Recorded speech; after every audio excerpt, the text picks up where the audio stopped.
Assalamualaikum warahmatullahi wabarakatuh. Kali ini kita akan belajar tentang teknik pemberian obat.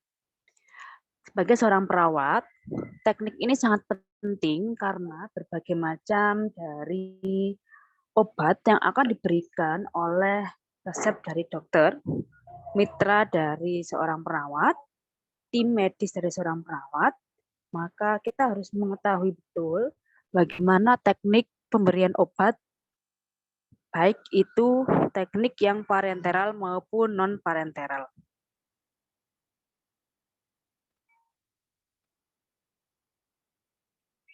Baik, kita akan ikuti perkuliahan kali ini, yaitu teknik pemberian obat.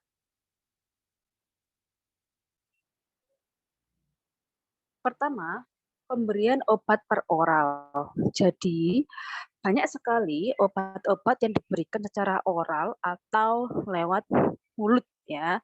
Ini biasanya diberikan kepada pasien yang mampu untuk menelan, kemudian pasien dalam keadaan sadar yang baik. Karena jika pada pasien yang kesadarannya menurun, maka resiko untuk terjadi aspirasi sehingga dapat menutupi jalan nafas, maka obat-obat secara peroral ini tidak dianjurkan. Dan sediaan obat yang diberikan secara peroral yaitu dalam bentuk tablet, ada pil, ada sirup, kapsul atau puyer atau serbuk gitu ya. Tetapi ada kelemahan pada obat dengan pemberian oral ini, yaitu lambat, kemudian dalam keadaan gawat darurat tidak bisa digunakan, kemudian waktu absorpsi atau penyerapannya 30-45 menit, kemudian efek puncaknya adalah 1-1,5 jam, rasa dan bau mengganggu ya, karena ada sensasi di lidah yang biasanya mayoritas obat itu rasanya pahit ya, jadi ada tambahan-tambahan dari farmasi dengan berbagai macam rasa, terutama pada anak-anak. Kemudian tidak dapat diberikan pada pasien yang mual muntah ya, kemudian pada pasien yang koma atau penurunan kesadaran, dan juga pada pasien yang menjalani pengisapan cairan lambung dan juga pada keadaan susah untuk menelan. Kemudian ada juga obat per oral dapat juga diberikan dengan cara sublingual, yaitu obat diberikan di bawah lidah seperti ini, di bawah lidah. Kemudian keuntungannya apa? Lebih cepat. Karena jika di bawah lidah, obat dapat lebih cepat diabsorpsi ke dalam pembuluh darah daripada dengan cara peroral yang ditelan atau yang diberikan dan masuk lewat lambung. Kemudian, obat ini tidak akan aktif bila ditelan karena proses kimiawi cairan lambung. Contohnya, obat yang diberikan secara sublingual yaitu nitrogliserin, misalkan pada pasien-pasien dengan nyeri dada karena angina pectoris. Kemudian, obat ini bereaksi 1 menit, efeknya dalam 3 menit.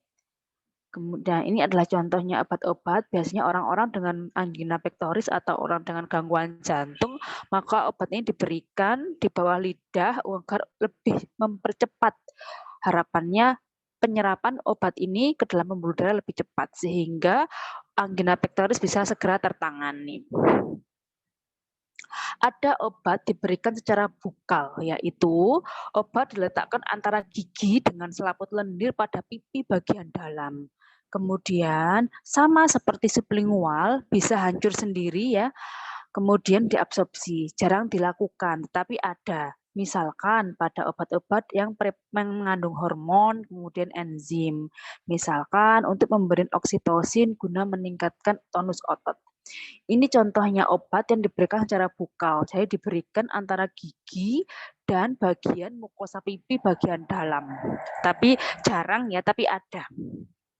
Kita lanjutkan, ini adalah pemberian obat secara parenteral, yaitu dengan cara ditusukkan atau diinjeksi. Nah, biasanya ada secara IV atau intravena, IM atau intramuskular, SC atau subkutan, dan IC atau intrakutan.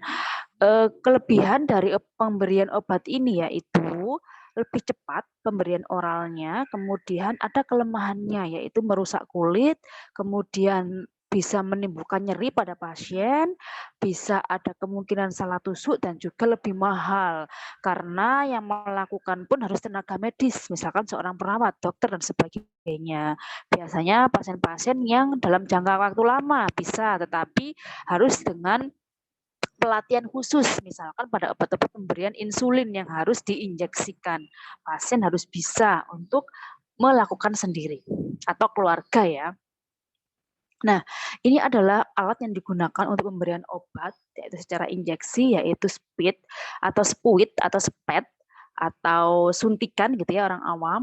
Ada berbagai macam ukuran, ada yang 1 cc, ada yang 3 cc, ada yang 5 cc, ada yang 10 cc, ada juga yang besar biasanya digunakan di ruang ICU, ada yang 50 cc juga ada.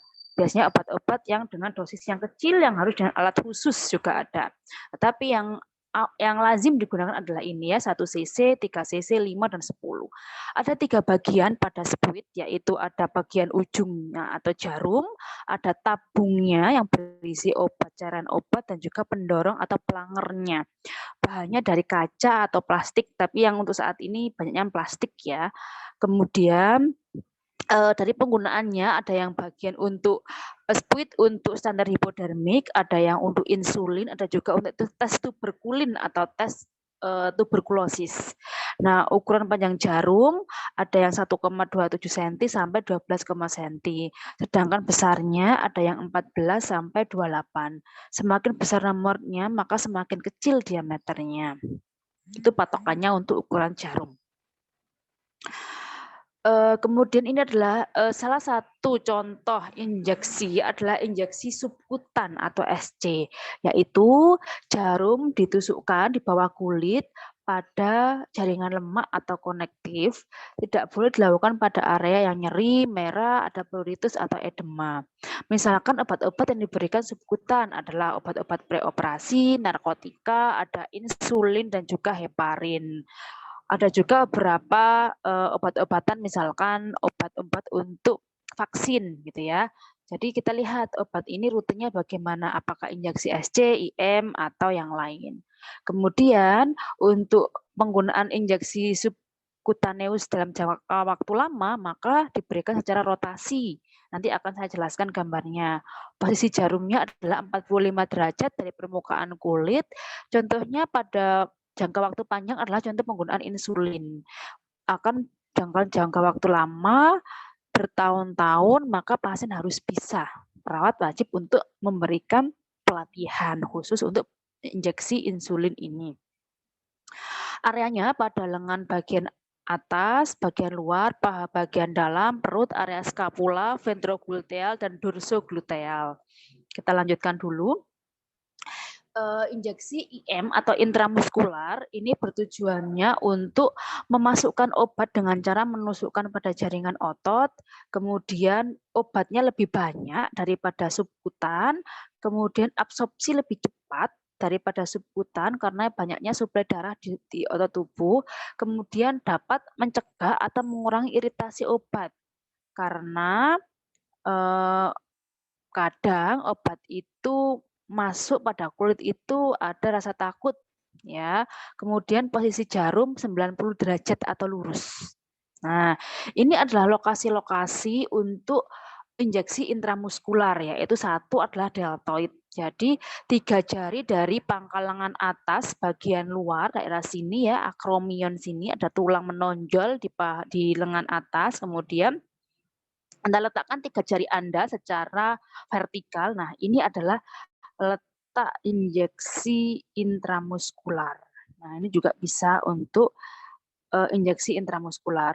Posisi yang kedua yaitu dorsogluteal. Jadi posisi yang disilang ini jadi satu bokong ini ya, satu gluteal ini Anda bagi menjadi 4, kemudian area yang daerah sini, nah ini adalah area yang bisa diinjeksi intramuskular yaitu jarum 30 jarum posisinya 90 derajat. Bisa juga dengan cara dari sias, ya, dari sias, kemudian menuju ke trochanter, kemudian Anda bagi 3, kemudian bagian yang sini. Bagian yang sini juga bisa. Seperti itu. Ada berbagai macam cara untuk mencari daerah dorsal gluteal untuk injeksi IM. Ya, ini bagi 3, kemudian daerah yang sini yang Anda injeksi. Untuk kita tahu bagaimana bahwa injeksi intramuskular ini betul adalah ketika Anda menusukkan jarum sudah 90 derajat, masukkan 90% jarum, kemudian Anda aspirasi atau tarik pelangernya, ya ditarik ya, bukan dorong, ditarik, kemudian jika tidak ada darah, maka Anda bisa memasukkan obatnya. Seperti itu. Jadi tidak boleh ada darah atau pembuluh darah yang Anda masukkan ke dalam obat, itu tidak boleh masuk ke pembuluh darah. Jadi sebelum Anda memasukkan obat, Anda aspirasi sedikit, kemudian tidak ada darah, yakin, kemudian Anda masukkan obatnya. Seperti itu. Cara bahwa obatnya betul ya posisinya ketika injeksi.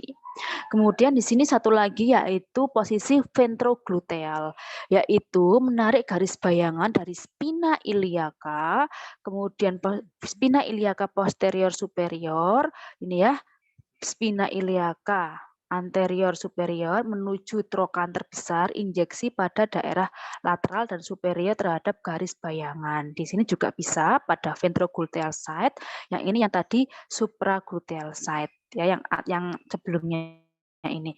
Yang ini adalah yang ventrogluteal, juga bisa dari anterior superior, kemudian posterior iliaca ini, kemudian Anda bisa juga di daerah sini untuk injeksi IM. Kemudian juga lagi yaitu vastus lateralis. Jadi di daerah paha ya, terletak antara sisi median anterior dan sisi mid lateral paha. Jadi di sini adalah namanya ada vastus lateralis ya. Di sini juga bisa diinjeksi intramuskular, biasanya pada ibu-ibu untuk setelah melahirkan diinjeksi oksitosin gitu ya, agar urinnya atau plasentanya bisa keluar, juga bisa. Kemudian ada juga rectus femoralis di sini. Jadi kalau misalkan yang di sini ini adalah vastus lateralis bagian pinggir pasien gitu ya. Daerah median anterior dilihat ya di daerah sisi sini vastus lateralis. Sedangkan kalau rectus femoralis itu bagian depan. Jadi Anda dari depan pasien gitu ya di sini. Nah, kalau yang vastus lateralis di pinggir pasien begini, kalau rectus femoralis juga di sini. Ingat bahwa Anda harus aspirasi dulu, tidak ada darah, berarti ada betul Anda masukkan obatnya. Seperti itu. Nah, kalau ini adalah area injeksi untuk subkutan, tadi SC ya. Jadi ini adalah daerah-daerah biasanya diputar untuk misalkan pada pasien-pasien dengan insulin. Jadi searah dengan jarum jam gitu ya. Pasien di area di sini 10-15 kali, kemudian pindah ke sini, kemudian pindah ke sini atau sini dulu baru ini, kemudian ke sini, kemudian ke sini. Setiap area 15 kali, putar terus ya, ini terus gitu ya. Nah, kalau pada keadaan pasien-pasien gemuk tidak sekurus ini ya, daerah-daerah sini ya, itu akan lemak, ada jaringan lemak yang tebal. Jadi dan spetnya atau suntikannya atau jarumnya itu kecil, jadi tidak masalah ya. Jadi diputer gitu ya, karena bayangkan 1 hari sebelum makan pasien diinjeksi dengan insulin, maka 1 hari bisa 3 kali. Dan kalau 1 injeksi ini 15 berarti ini akan 5 hari. Ya, 5 hari, 1 hari 5 kali akan diinjeksi di sini, kemudian pindah ke sini, bertahun-tahun. Jadi harus ada rolling area, gitu ya, seperti itu.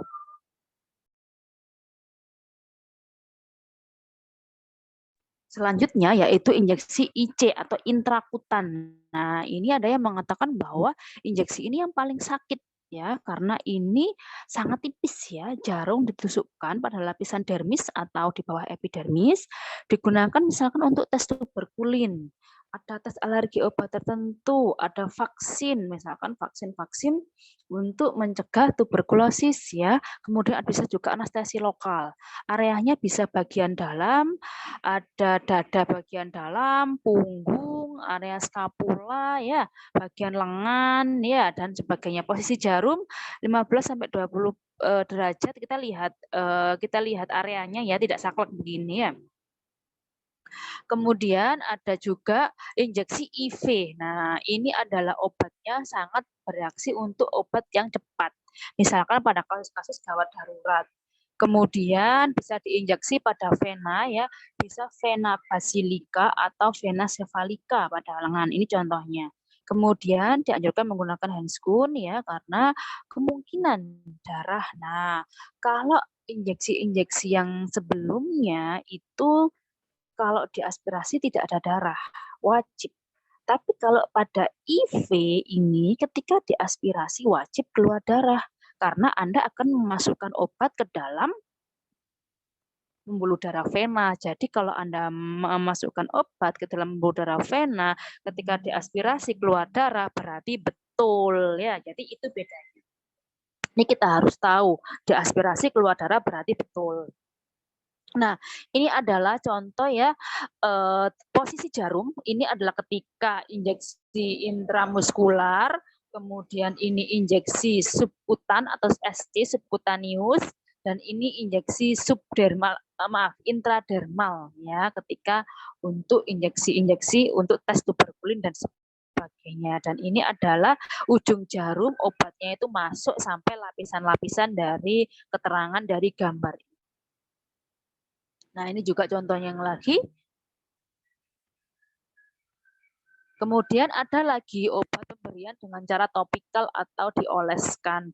Contohnya obat-obat misalkan yang berbentuk sediaan lotion, liniment, ointment, pasta, bubuk, dan sebagainya. Biasanya obat-obat dengan gangguan pada kulit. Nah, bisa digosok, ditepuk, disemprot, dan sebagainya.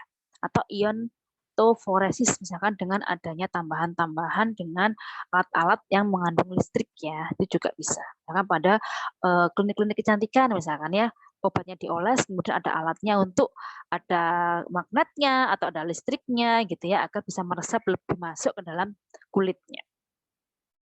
Ada juga obat tetes telinga ya, biasanya pada gangguan-gangguan pada telinga, misalkan infeksi telinga, oitis media dan sebagainya.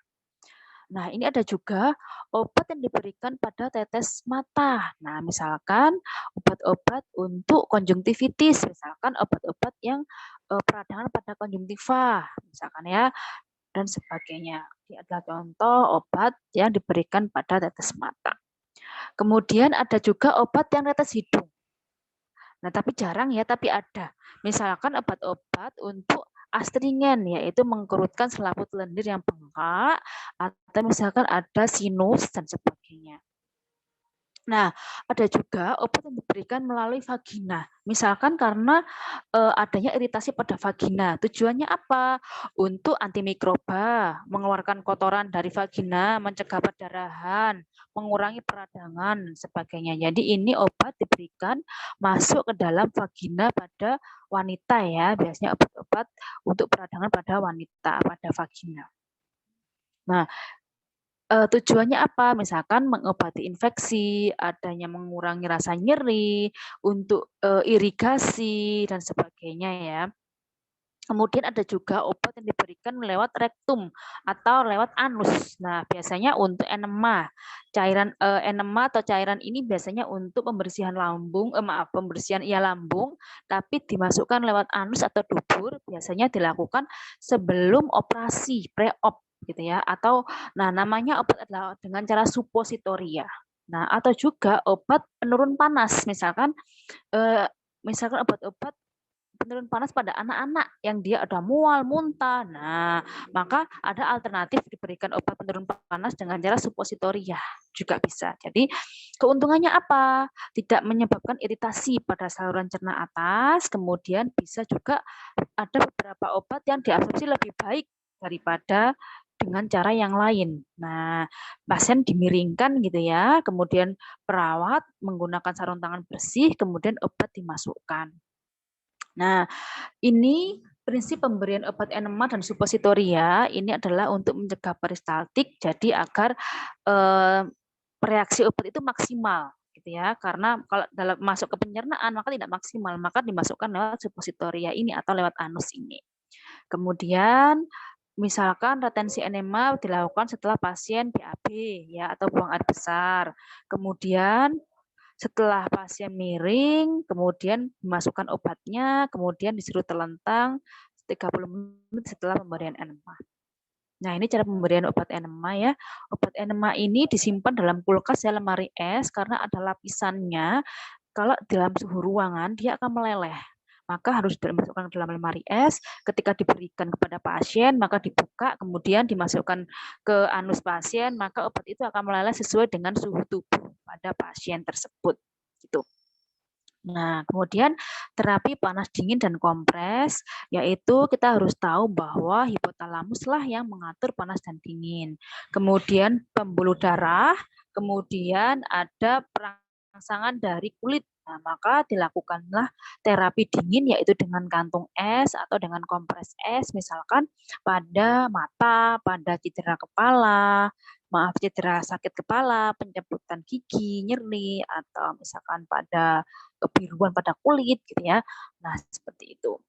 Dilakukan 15-20 menit, diulang 2-3 jam.